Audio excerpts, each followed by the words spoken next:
నమస్తే, welcome to ANN. నేను Lakshminag Narahari Shetty. Headlines చూద్దాం.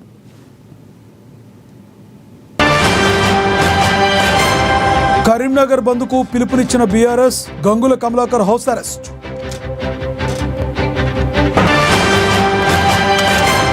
ఈరోజు బెంగాల్ సీఎంగా సువేందు అధికారి ప్రమాణ స్వీకారం.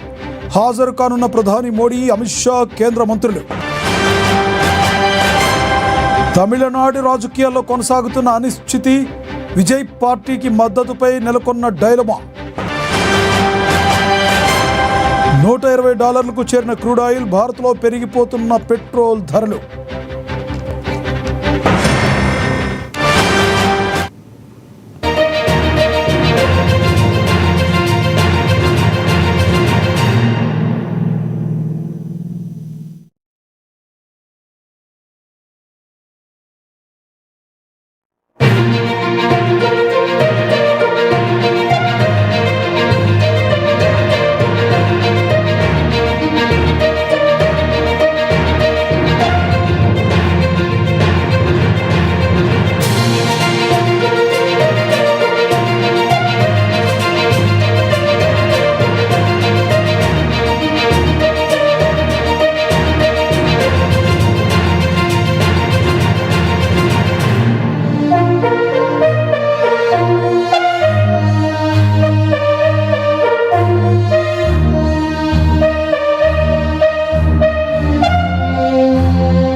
బ్రేకింగ్ న్యూస్ చూస్తున్నాం. దేశీయ వినియోగదారులపై పెట్రోల్ భారం పడబోతుంది. అంతర్జాతీయ మార్కెట్లో ముడి చమురు ధరలు ఆకాశాన్ని తాకడంతో భారత్కు పెట్రోల్ షాక్ తగలనున్నట్లుగా సమాచారం. ఆయిల్ మార్కెటింగ్ కంపెనీలు భారీ నష్టాల్లో ఉండడంతో త్వరలోనే పెట్రోల్, డీజిల్ సహా గ్యాస్ సిలిండర్ ధరలు పెరిగే అవకాశం ఉంది. అంతర్జాతీయ మార్కెట్లో బ్యారెల్ క్రూడ్ ఆయిల్ ధర $120కు చేరింది. ఈ నెల 15 లోపు లీటర్ పెట్రోల్, డీజిల్పై $4 నుండి $5 పెరిగే అవకాశం ఉంది. అలాగే గ్యాస్ సిలిండర్ ధరపైన కూడా $40 నుంచి $50 వరకు పెంచే యోచనలో కేంద్రం ఉన్నట్లుగా సమాచారం.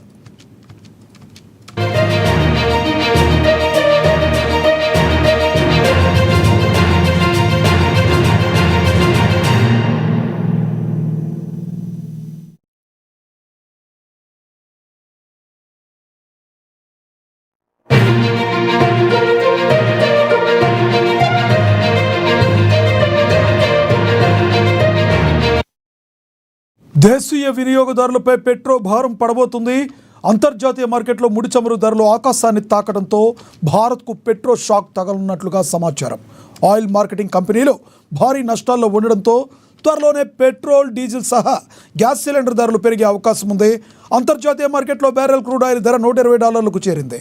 ఈ నెల 15 లోపు లీటర్ పెట్రోల్, డీజిల్పై $4 నుండి $5 పెరిగే అవకాశం ఉంది. అలాగే గ్యాస్ సిలిండర్ పైన కూడా $40 నుండి $50 వరకు పెంచే యోచనలో కేంద్రం ఉన్నట్లుగా సమాచారం.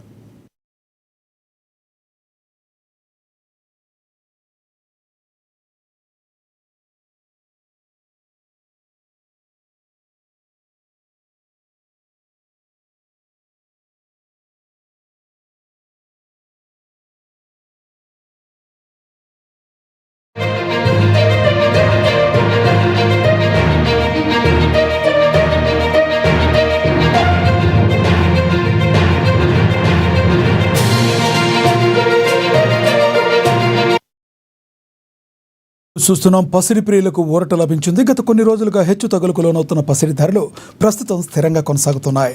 అటు వెండి ధరలు కూడా నిలకడగా ఉండడంతో కొనుగోలుదారులు ఊపిరి పీల్చుకుంటున్నారు. తెలుగు రాష్ట్రాల్లోని ప్రధాన నగరాలైన హైదరాబాద్, విజయవాడలో ఈరోజు 24 క్యారెట్ల 10 గ్రాముల బంగారం ధర 152,670గా కొనసాగుతుంది. అలాగే 22 క్యారెట్ల 10 గ్రాముల పసిడి ధర 139,940 వద్ద నమోదైంది. ఇక కిలో వెండి ధర 2,74,800 వద్ద స్థిరంగా ఉంది.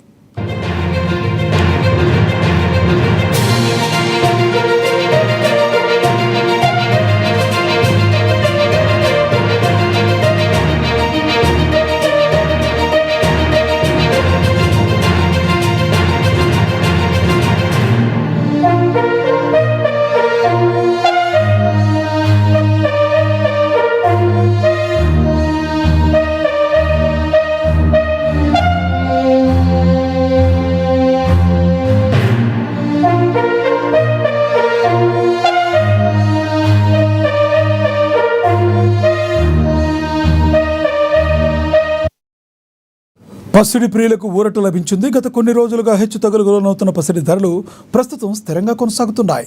అటు వెండి ధరలు కూడా నిలకడగా ఉండడంతో కొనుగోలుదారులు ఊపిరి పీల్చుకుంటున్నారు. తెలుగు రాష్ట్రాల్లోని ప్రధాన నగరాలైన హైదరాబాద్, విజయవాడలో ఈరోజు 24 క్యారెట్ల 10 గ్రాముల బంగారం ధర 1,52,670గా కొనసాగుతుంది. అలాగే 22 క్యారెట్ల 10 గ్రాముల పసిడి ధర 1,39,940 వద్ద నమోదు చేస్తుంది. ఇక కిలో వెండి ధర 2,74,800 వద్ద స్థిరంగా ఉంది.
బ్రేకింగ్ న్యూస్ చూస్తున్నాం. తమిళనాడు రాజకీయాల్లో హై డ్రామా కొనసాగుతుంది.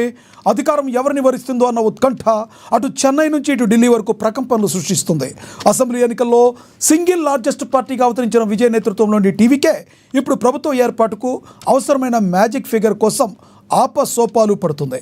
కాంగ్రెస్ తన 5 ఎమ్మెల్యేలతో, వామపక్షాలు సిపిఐఎం తమ 4 ఎమ్మెల్యేలతో టీవీకేకు మద్దతు తెలపడంతో విజయ్ శిబిరంలో ఆశలు చిగురించాయి.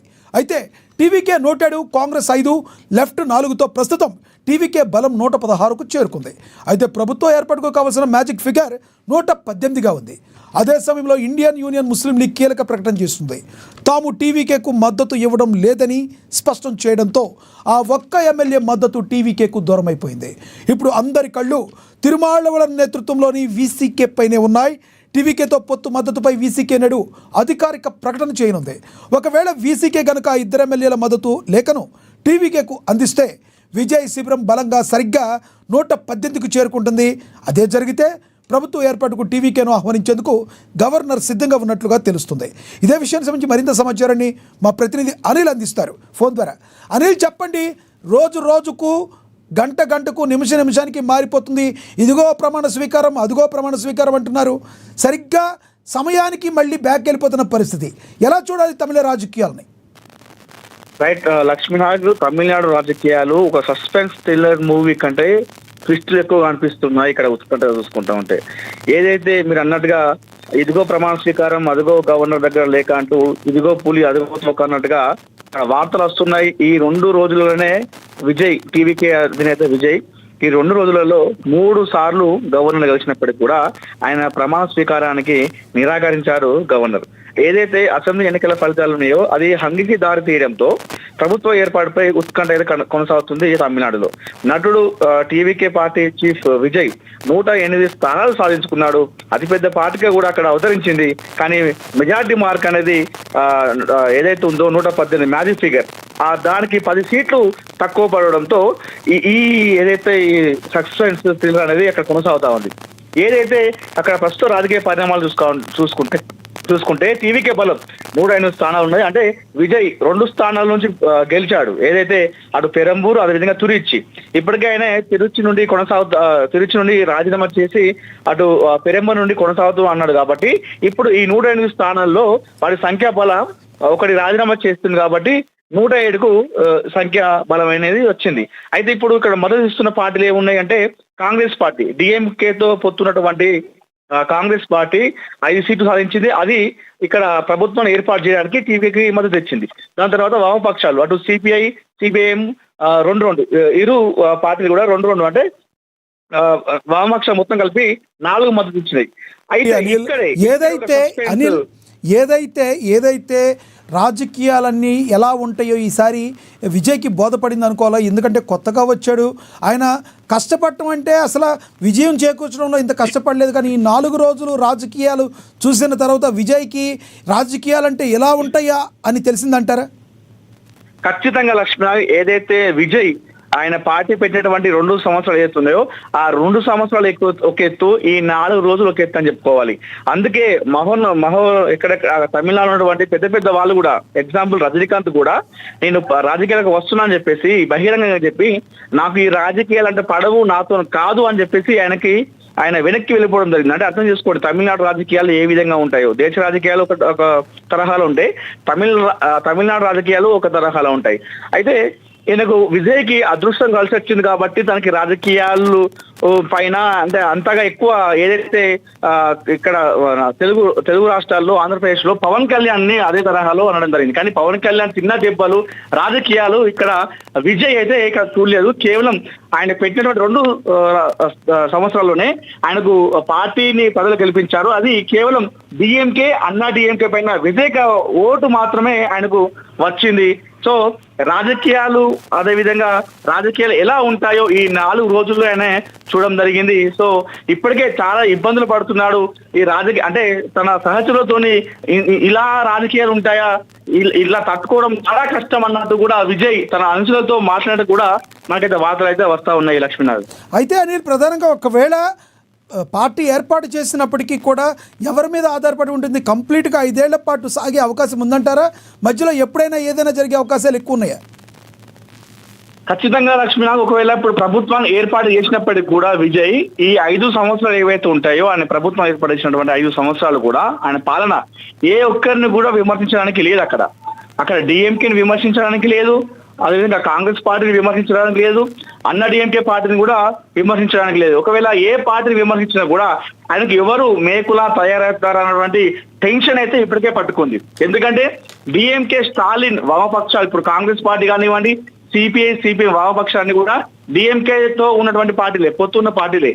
సో ఇప్పుడు వెనకాల డిఎంకే అధినేత స్టాలినే వెనకాల ఉండి ముందు నుండి కూడా ఎప్పుడైతే రిజల్ట్ వచ్చినాయో అప్పటి నుండి కూడా గవర్నర్ విజయ్ టీవీకే పార్టీని ప్రభుత్వాన్ని ఏర్పాటు చేయడానికి సహకరించాలని చెప్పేసి చెప్పడం జరిగింది. అదేవిధంగా తమతో ఉన్నటువంటి పార్టీలు ఏవైతే ఉన్నాయో వామపక్షాలు కూడా చెప్పడం జరిగింది. సో మీరు ప్రభుత్వాన్ని ఏర్పాటు చేయడానికి సంపూర్ణంగా మీరు విజయ్కి మద్దతు ఇవ్వచ్చు అని చెప్పేసి చెప్పడం జరిగింది. సో దీని వెనకాల ఇప్పుడు వామపక్షాలు కావచ్చు, కాంగ్రెస్ పార్టీ కావచ్చు, వీళ్ళందరూ సపోర్ట్ చేయడానికి డిఎంకే స్టాలిన్ అక్కడ పాత్ర పోషించాలని చెప్పుకోవాలి. రేపటి రోజున డిఎంకే స్టాలిన్ కనుక ఒకవేళ ఆయన విమర్శించినట్టయితే ఇటు వామపక్షాలకు ఉన్నటువంటి ఎమ్మెల్యేలు కావచ్చు, వీళ్ళందరూ కూడా మళ్ళీ ఆయనకు రెబల్ అయ్యే అవకాశం ఉంది. సో ఈ 5 సంవత్సరాలు కూడా ఆయన ఎవరిని కూడా ఏం అననికైతే ఆప్షన్ లేదు. సో తనకి ఇచ్చినట్టు పదవి అవుతుందో ఆ పదవిని కాపాడుకోవడం, అదేవిధంగా ప్రజా శ్రేయస్సు కోసం అభివృద్ధి కార్యక్రమాలు చేసుకుంటూ వెళ్ళడం తప్ప ఇతర పార్టీలను అయితే విమర్శించడానికైతే అక్కడ ఆస్కారం లేదు లక్ష్మీనాథ్. పక్షంలో ఉండి కూడా ప్రతిపక్ష పాత్ర పోషించే అవకాశం ఉంటుంది. స్టాలిన్ ఒక రకంగా డబుల్ గేమ్ ఆడుతున్నారు అనుకోవాలా? ఎందుకంటే మీరు ఫామ్ చేయండి అని అడుగుతున్నారు ప్రభుత్వానికి, మాకేం అభ్యంతరం లేదంటున్నారు. మరి వారి దగ్గర ఉన్న ఎమ్మెల్యేలు మాత్రం ఏమీ మాట్లాడని పరిస్థితి ఈ రోజుకి. స్టాలిన్ అంటే అంతిమంగా విజయ్ సీఎంగా ఉన్నా కూడా స్టాలిన్ యొక్క మార్క్ ఉంటుందంటారా? ఖచ్చితంగా ఉంటుంది స్టాలిన్ యొక్క మార్క్. ఇప్పుడు ఏదైతే ఇప్పుడు వామపక్షాలు ఆయనకు సపోర్ట్ ఇవ్వడం వెనకాల కూడా డిఎంకే స్టాలిన్ హస్తం ఉంది, సపోర్ట్ చేయమని చెప్పడం జరిగింది. సో రిజల్ట్ వచ్చినప్పటి నుండి ఆయన ఉన్నగా ప్రవర్తిస్తున్నాడు. ఏదైతే మమతా బెనర్జీ లాగా నేను రాజీనామా చేయను అనడము, లేకపోతే పార్టీలో తిట్టడం కాకుండా సో ప్రజా తీర్పును గౌరవించాలని చెప్పడం జరిగింది. అదేవిధంగా విజయ్ టీవీకే పార్టీని మీరు గవర్నర్ ప్రభుత్వం ఏర్పాటు చేయాలని చెప్పేసి కాస్త హుందాగా ప్రవర్తిస్తున్నాడు. అయితే దీని వెనకాల చాలా మంది కూడా ఒక గేమ్ ప్లాన్ ఉంది. స్టాలిన్ వెనుక విజయ్ టీవీకే పార్టీ ప్రభుత్వాన్ని ఏర్పాటు చేయకపోవడానికి కూడా కారణం వెనకాల డిఎంకే స్టాలిన్ హస్తం ఉంది. సో ఇప్పుడు ఈయన మద్దతు ఇచ్చినప్పుడు కూడా స్టాలిన్ ఒకవేళ ఆయన ఎమ్మెల్యేలతో ఎవరైతే వామపక్షాలు ఉన్నాయో ఆ పార్టీతోని ఆయనకు ప్రభుత్వాన్ని ఏర్పాటు చేసే విధంగా సహకరించినప్పటికీ కూడా రేపటి రోజున స్టాలిన్ అనే వ్యక్తి విజయ్కి ఎప్పుడైనా కూడా ఒక ఇందాక నేను అన్నట్టుగా ఒక మేకులాగా తయారయ్యే అవకాశం ఉంది. సో ప్రభుత్వాన్ని కూల్చే విషయంలో స్టాలిన్ ఖచ్చితంగా అడుగులు వేస్తాడనేటువంటి విషయాన్ని అయితే రాజకీయ విశ్లేషకులైతే చెప్తా ఉన్నారు లక్ష్మీనాథ్. Thank you Anil.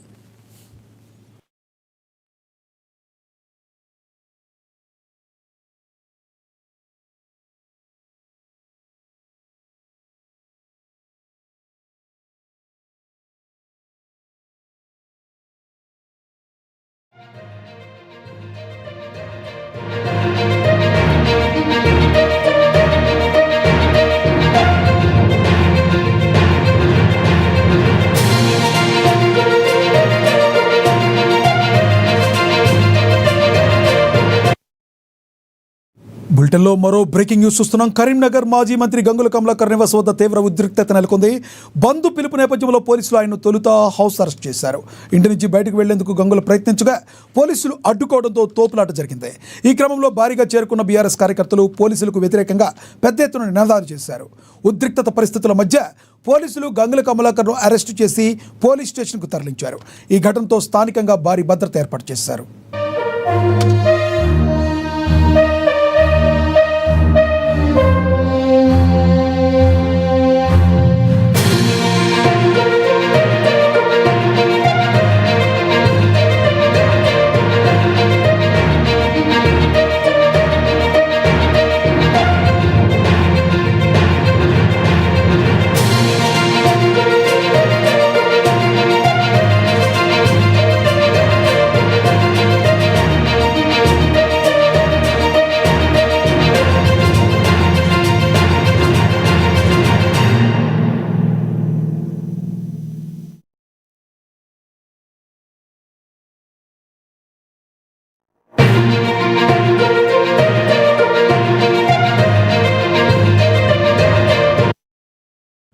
కరీంనగర్లో మాజీ మంత్రి గంగుల కమలాకర్ నివాసం వద్ద తీవ్ర ఉద్రిక్తత నెలకొంది.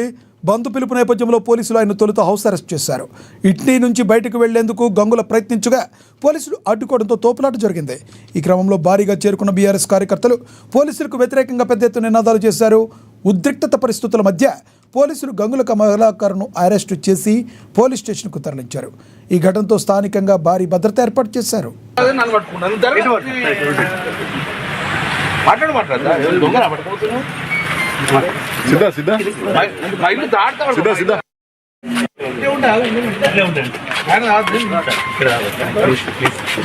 ఇది మా ఇల్లేనా సార్? అది మా ఇల్లే. అది మీడియా మాట్లాడారు. ప్రధాని మోడీ తెలంగాణ పర్యటనను ఆమ్ ఆద్మీ నేతలు తీవ్రంగా వ్యతిరేకిస్తున్నారు. తెలంగాణ ప్రజలకు ఇచ్చిన హామీలు అమలు చేయకుండా రాష్ట్ర హక్కులను పక్కన పెట్టారని ఆప్ వర్కింగ్ ప్రెసిడెంట్ బొర్రా రాము గౌడ్ మండిపడ్డారు. కేవలం రాజకీయ ప్రయోజనాల కోసమే మోడీ తెలంగాణకు రావడం ప్రజలను మోసం చేయడమేనని చెప్పుకొచ్చారు. కాజీపేట కోచ్ ఫ్యాక్టరీ, బయ్యారం ఉక్కు కర్మాగారం సంగతి ఏమైందని వారు ప్రశ్నించారు. ఆప్ రాష్ట్ర కన్వీనర్ హేమ కాళేశ్వరం ప్రాజెక్టుకు జాతీయ హోదా ఎందుకు ఇవ్వలేదంటూ మండిపడ్డారు. గ్యాస్ ధరలు పెంచడం వల్ల చిరు వ్యాపారులు ఇబ్బందులు పడుతున్నారని, విభజన హామీలు నెరవేర్చాకే మోడీ అడుగు పెట్టాలంటూ హితవు పలుకుతున్నారు ఆప్ నేతలు.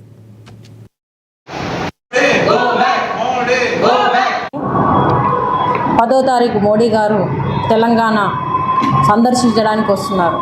దేనికి అంటే ప్రైవేట్ హాస్పిటల్ ఇనాగ్రేషన్కి వచ్చి తెలంగాణ ప్రజలకు తను ఒక పెద్ద గుండుసున్న బడ్జెట్ ఇచ్చిండు కాబట్టి ప్రజలను వచ్చేసి బాగున్నారా అని చెప్పడానికి వస్తున్నారు అన్నట్టుగా ఉంది.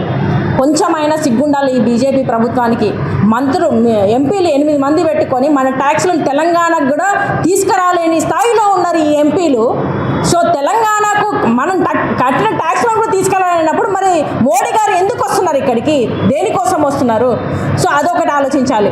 మొన్నటికి మొన్న తేజస్వి సూర్య పార్లమెంట్లో వచ్చేసి తెలంగాణను పాకిస్తాన్తో, అంటే అమరవీరులు అంతమంది చనిపోతే దాన్ని పాకిస్తాన్తో పోల్చినందుకు మేము అలా మాట్లాడినా కానీ కనీసం వచ్చేసి మేము రెస్పాన్స్ ఇవ్వలేదు, మేము దాన్ని పట్టించుకోలేదు అని చెప్పడానికి తెలంగాణ ప్రజలకు చెప్పడానికి వస్తున్నాడా? దేనికి వస్తున్నాడు? మనకు పోయిన ఈ నెల 10వ తారీఖున మన ప్రధాని గారి ఏదైతే పర్యటన ఉందో ఆమ్ ఆద్మీ పార్టీ తెలంగాణ శాఖ పూర్తిగా వ్యతిరేకిస్తుంది, ఖండిస్తుంది. ఈరోజు భారతీయ జనతా పార్టీకి అలాగే మోడీ గారికి ఆమ్ ఆద్మీ పార్టీ తెలంగాణ శాఖగా కొన్ని ప్రశ్నలు అడుగుతున్నాం.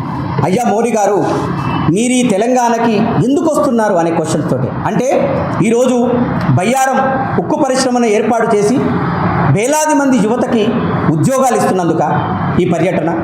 లేకపోతే కాజీపేట్ కోచ్ ఫ్యాక్టరీని ప్రధాన పార్టీలలో ఉన్న ఎంపీలని వాళ్ళ ఇంట్లోకి ఈడీ రైడ్లు చేసి వాళ్ళని మీ పార్టీలో చేర్పించుకుంటూ పెండింగ్ సమస్యలు దీర్ఘకాలిక డిమాండ్ల పరిష్కారం కోరుతూ దేశవ్యాప్తంగా 2 రోజుల సమ్మెకు స్టేట్ బ్యాంక్ ఉద్యోగుల సంఘం పిలుపునిచ్చింది. సిబ్బంది కొరత వల్ల శాఖల్లో పనిభారం తీవ్రంగా పెరిగిందని, మెసేజింగ్ పోస్టులు భర్తీ లేకపోవడం ఉద్యోగులపై అదనపు భారం పడుతుందని ఆవేదన వ్యక్తం చేస్తున్నారు. సాధారణ కార్యకలాపాలు, కస్టమర్ సేవలు ప్రభావితమవుతున్నాయని ఉద్యోగ సంఘం అంటుంది. దీంతో ఈ నెల 25, 26 తేదీల్లో దేశవ్యాప్తంగా సమ్మెకు పిలుపునిచ్చారు. భద్రతా సిబ్బంది, ఆర్మ్ గార్డులు నియామకాలు తక్కువగా ఉన్నాయని, దీంతో బ్యాంకులు, ఏటీఎంల భద్రత ప్రశ్నార్థకంగా మారిందని సంఘ నేతలు తెలిపారు. పూర్తి కాకపోతే ఆఫ్ ఇండియాలో గత 30 సంవత్సరాలుగా మెసెంజర్ రిక్రూట్మెంట్ లేదు, అలానే గత 5 సంవత్సరాలుగా ఆర్మ్డ్ గార్డ్ రిక్రూట్మెంట్ లేదు, అలానే ఇంటర్ సర్కిల్ ట్రాన్స్ఫర్స్, ఉద్యోగస్తులకు ఇంటర్ సర్కిల్ ట్రాన్స్ఫర్స్ ఉన్న సదుపాయాన్ని తీసేయడం జరిగింది. New pension scheme, old pension scheme నుంచి న్యూ పెన్షన్ స్కీమ్ మారిన తర్వాత government instructions change of fund manager ఎంప్లాయీస్కి ఇవ్వాలి అని ఉన్నా కూడా బ్యాంకు ఇవ్వకుండా వాళ్ళని చాలా ఆర్థిక నష్టానికి గురి చేస్తోంది. అలానే ఇన్సూరెన్స్ ప్రొడక్ట్స్ని మిస్సేల్ చేస్తూ, క్రాస్ సెల్లింగ్ పేరుతో మిస్సేల్ చేస్తూ కస్టమర్లకి, ఖాతాదారులకు ఇబ్బందులు గురి చేస్తోంది. వీటన్నిటి మీద నిరసిస్తూ all India State Bank of India staff federation May 25, 26 తేదీల్లో సమ్మెలో పాల్గొంటోంది. దీని మీద మేనేజ్మెంట్కి స్ట్రైక్ నోటీస్ మొన్న 2వ తారీఖు ఇవ్వడం జరిగింది. దేశవ్యాప్తంగా ఉన్న 23,500 బ్రాంచీల్లో ఉన్న క్లరికల్, సబ్ స్టాఫ్ ఉద్యోగస్తులందరూ కూడా ఈ సమ్మెలో పాల్గొంటున్నారు. మేము ఈరోజు ఆ డిమాండ్తో ఈరోజు ఈ స్ట్రైక్లో State Bank of India staff federation అనేది పార్టిసిపేట్ చేయడం జరుగుతోంది. మేము ఆఫీసర్స్ తరఫున, all India bank officers confederation తరఫున మా సంపూర్ణ సహకారాన్ని staff federation, all India staff ఫెడరేషన్కి మేము అందిస్తున్నాం. Thank you. All India State Bank of India staff federation State Bank of ఇండియాలో గత 5-6 సంవత్సరాలుగా అపరిష్కృతంగా ఉన్న messenger recruitment, armed guard recruitment, అలానే inter circle transfers, new pension scheme, change of new pension scheme gourd recruitment 5 సంవత్సరాలుగా లేదు. ఈరోజు బ్రాంచీల్లో security లేక, మెసెంజర్ డ్యూటీ చేసే వాళ్ళు లేక చాలా ఇబ్బందులు పడుతున్నారు. గల్ఫ్ దేశాల్లో జగిత్యాల జిల్లా వాసి ఇబ్బందులు ఎదుర్కొంటున్నాడు. సౌదీ ఎడారిలో గొర్రెలు కాపరిగా కష్టాలు పడుతున్న తనను రక్షించాలంటూ గొల్లపల్లి మండలం బిబిరాజ్పల్లికి చెందిన అరవింద్ వీడియో రిలీజ్ చేశారు. కుటుంబ సభ్యులు ప్రజావాణిని ఆశ్రయించి అధికారులకు వినతి పత్రాన్ని అందించారు. ఫిబ్రవరి 15న సౌదీ అరేబియాకు వెళ్లిన అరవింద్ రియాజ్కు 950 కిలోమీటర్ల దూరంలోని ఎడారిలో గొర్రెల కాపరిగా అష్టకష్టాలు పడుతున్నాడని, కనీసం తాగునీరు, ఆహారం లేక తీవ్ర అవస్థలు పడుతున్నారని కుటుంబ సభ్యులు అంటున్నారు. మోసానికి పాల్పడిన ఏజెంట్పై చర్యలు తీసుకోవాలని, తను వెనక్కి రప్పించే ప్రక్రియ చేపట్టాలని వేడుకుంటున్నాడు. పుట్టలపల్లె సౌదీ కంట్రీ అని పట్టుకొచ్చారు. ఎడారిలో పారేసారు. ఈ గొర్రెలు మేపుడాట ఇస్తాల వర్క్ అని చెప్పారు. ఈ గొర్రెలు మేపుడాట ఈ ఒక రూమ్ ఇచ్చారు. ఈ రూములో ఉండుడాట. నైటు ఇలా కరెంటు ఉండదు, ఏమి ఉండదు అన్న. మొత్తం ఇట్లా చిన్న షోల్డర్ ఉంటాయి చూసిన వీటితో ఛార్జింగ్ పెట్టుకుంటున్నా. చుట్టుపక్కల బొమ్మలు కుడతాయి. సిద్ధరప్పుకొని వండుకోవాలి. ఈ గొర్రెలు మొత్తం మేపుడట 1000 చిల్లర ఉంటాయి. 1000 చిల్లర ఉంటే వాళ్ళన్న తెలుగుళ్ళు ఉంటే కొద్దిగా సాయం చేయాల్సిగా కొడుతున్నాను అన్న. నాది పుట్టలపల్లె. కామారెడ్డిలో ఓ వైన్ షాప్ను లూటీ చేశారు దొంగలు. సిరిసిల్ల రోడ్లోని శ్లోకా వైన్ స్మార్ట్లో షట్టర్ను పగలకొట్టి ₹1,00,000 ఎత్తుకెళ్లారు. చోరీ దృశ్యాలు సీసీ కెమెరాలో రికార్డ్ అయ్యాయి. షాప్ యజమాని ఫిర్యాదుతో సంఘటనా స్థలానికి చేరుకున్న పోలీసులు క్లూస్ టీం పరిశీలన జరిపారు. సీసీ ఫుటేజ్ ఆధారంగా నిందితుల కోసం గాలింపు చేపట్టారు.